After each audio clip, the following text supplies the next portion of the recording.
My name is Tammy Wells. I work for Schwend and MTS. I oversee all the financial operations and have been integral in the integration between EMDECS and our financial system. We have been working with EMDECS now for about a year and a half.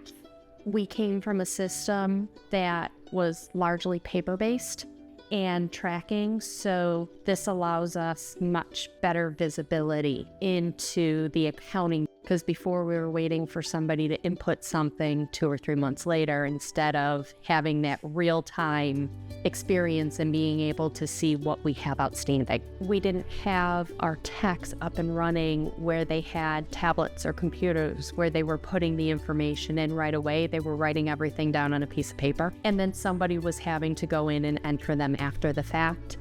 So we might have had 20 jobs done, but we had no system visibility that we had 20 jobs done that we hadn't billed anybody for. We're probably saving maybe about 30 hours per week. Before, we didn't know what we were missing. Now we can see what we're missing and we can chase that down instead of the other way.